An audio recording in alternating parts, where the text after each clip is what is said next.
Welcome, everybody. Up front today, the mysterious John Roger. Who is this man? How has he become so powerful, so influential? And why is he so reluctant to talk to us? We've investigated this enigmatic character, and we'll have the answers to those questions and more when we return in a moment. I was threatened, and the people that left before me, they had death threats. There was this man that was really very unbalanced and cruel. It's going to scare the hell out of you. And when it does, there won't be heaven left. The separation of church and state is one of the most sacred principles of American society. It allows us all to believe whatever we want to believe without interference from the government, and that's a great thing. It also gives us the freedom to privately support the church or mosque or synagogue or cult of our choice. But we've discovered that your tax dollars are being funneled into a group run by a sect whose spirituality is at best questionable. Here's our correspondent Craig Rivera. Thanks, Geraldo. I'm here in our nation's capital, and behind me is the Pentagon. I'm here to tell you about a whole new spirit which may be guiding some key decisions in this military machine. It's a very generous spirit, generous with our tax dollars. Okay, I lied. John Roger is no general, but he commands an army of disciples. They believe he's the new Messiah, that he embodies a Christ-like power called the mystical traveler consciousness. To his flock, he's an angel, but defectors say the founder is a fraud, the leader of what they call the Cadillac of cults. And they allege his teachings have hooked not only individuals, but some of the most powerful institutions in the world. Item: at Santa Monica University he's founded sells seminars to huge defense contractors like Lockheed and McDonnell Douglas, and of perhaps more concern to taxpayers, to federal agencies like the Navy and the Social Security Administration. What's happening is those taxpayer dollars and those individual dollars are being fed into this huge, well-oiled machine that is being run from behind the scenes by John Roger. It's a cult. It's from the bottom to the top, it's a cult. He's affectionately called JR, and apparently with the help of your tax dollars, he's built a multi-million-dollar tax-exempt empire around his claim to holiness. He says he was endowed with his godly powers during kidney stone surgery in 1963, and that he can teach other mortals to use their powers of mind to acquire worldly goods. It's false advertising. Here we have a man who claims to be this mystical traveler of consciousness, this all-knowing being, and yet he's just a normal guy. Maybe this has just been a big farce after all. Maybe. You check it out and you see. JR's power base is a New Age church, the Movement of Spiritual Inner Awareness, MSIA, or Messiah for short. His most devout disciples live at this Los Angeles seminary. But what gets him attention is that his church has attracted some high-profile Hollywood types like Beach Boy Carl Wilson, actresses Lee Taylor Young, and Sally Kirkland. I'm an ordained minister in a non-denominational church called the Movement of Spiritual Inner Awareness. There's nothing about a movie star that's going to be any more less vulnerable than any other common man to get hooked into this sort of thing. They're very well-meaning people. They're victims like everybody else. The school JR founded is called the University of Santa Monica. It has two divisions that sell seminars, Insight and the Insight Consulting Group. Its courses are hugely popular in this country and around the world. In a mailing we've obtained, the group boasts about its selected client list, which reads like a who's who of the Fortune 500 and government: Scott Paper, Columbia Pictures, Chemical Bank, the Federal Aviation Administration, the Social Security Administration, and the Navy. Obviously, these clients feel the seminars are helpful. So what's the rub? Just this. According to Walter Ligon, a John Roger minister for 11 years, the Insight Consulting Group promotes JR's thought. I think Insight Consulting Group's primary aim is to bring the teachings of the traveler into business and into government. It's as simple as that. Recently, hundreds of Navy staffers have been through the Consulting Group's management seminar. This may not be a coincidence. Item: we have discovered that one of JR's ministers is an influential Navy official.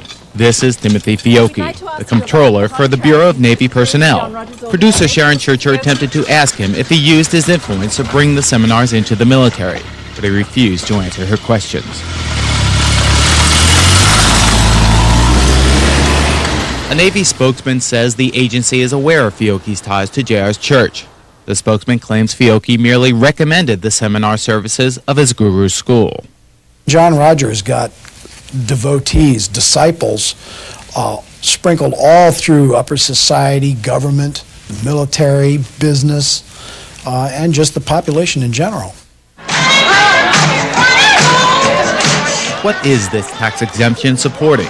This is one example. This is an Insight seminar.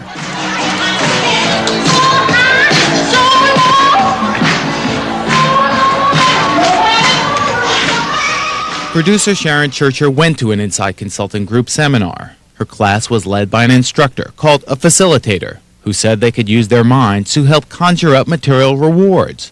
To demonstrate this, they were handed paper clips.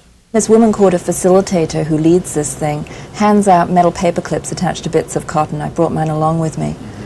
You're told to hold this thing out in front of you and hold your arm perfectly still, and then the facilitator says in this kind of drony voice, imagine your paperclip moving backwards and forwards, backwards and forwards.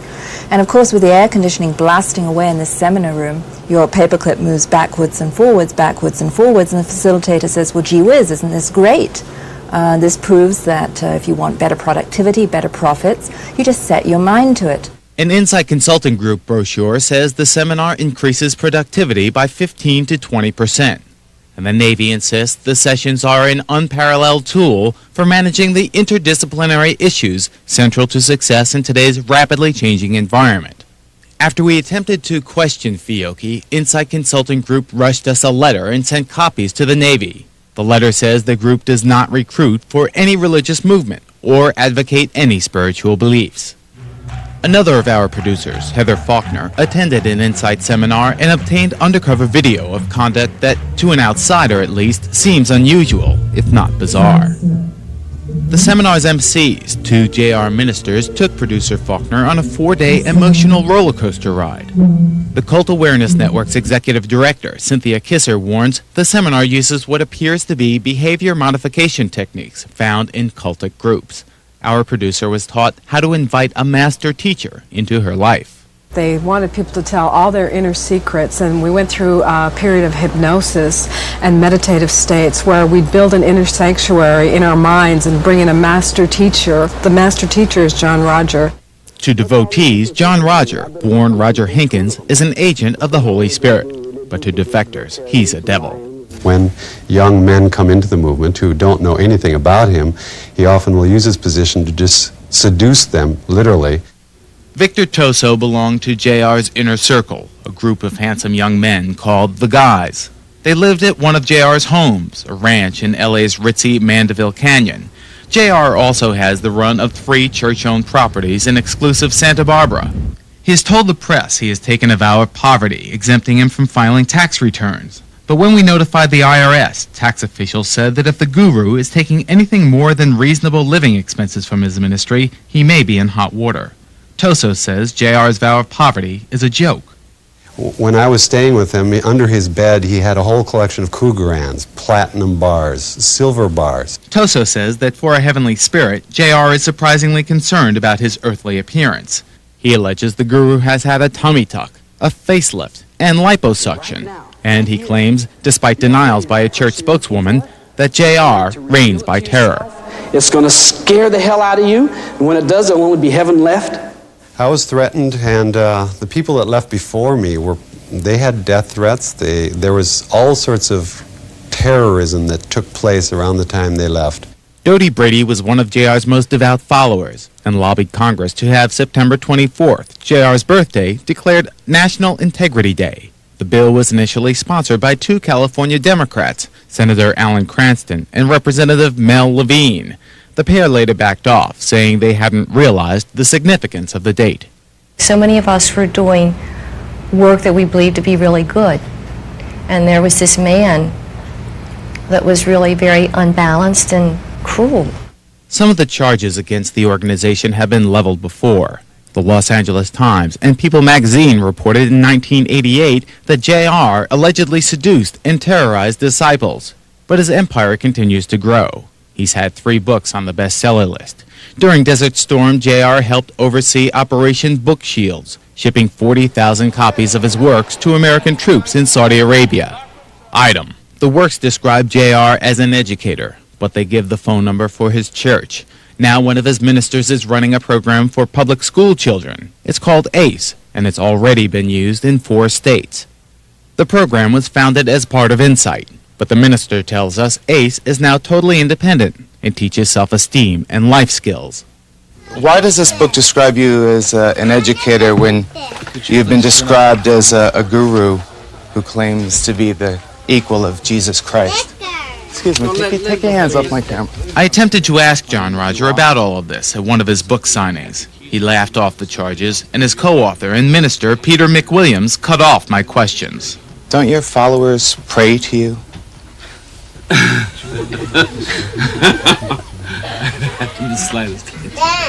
You're interfering with what we're doing here, and you're not welcome. Now, please leave. Joining us now is our correspondent, Craig Rivera. Hey, Craig. It looks like you're keeping up the grand family tradition of getting thrown out of some of the best places. Just trying to get some answers. Did you overly disrupt them there at their book signing? Well, after we tried to contact them numerous times, we decided to go to this book signing, which was a public event, and you saw what their reaction was. They didn't answer any of our questions. So, you know, one thing I wanted to say to you and to the people who are watching, one of the personal tragedies of this story is that Sally Kirkland, a good friend of ours, the actress who is a member of John Rogers' church, came into our office prior to this videotaping of this segment and cried and said, you don't understand this man, this is a good man. She's been with him, I understand now, for 20 years. She, of course, the Academy Award nominated actress. And yet when we asked her to come on the program to give her point of view, she and everyone else involved refused. I mean, did John Roger put the word out to his disciples, so-called, not to cooperate? We can't really say that, but what we can say is that Sally came in, of course, to try and stop the program that we're doing, and she denies all the allegations that we're making. Okay, so that's, you know, John Roger has, ladies and gentlemen, refused repeated requests to appear on this program to answer whatever charges are leveled against him, either in our broadcast or by the people that we have interviewed. We have learned he's apparently directed his followers, Sally and others, not to cooperate with us, but we did manage, happily, to find one person with something good to say about this guy's methods, and you'll hear from him next. Stay with us, please.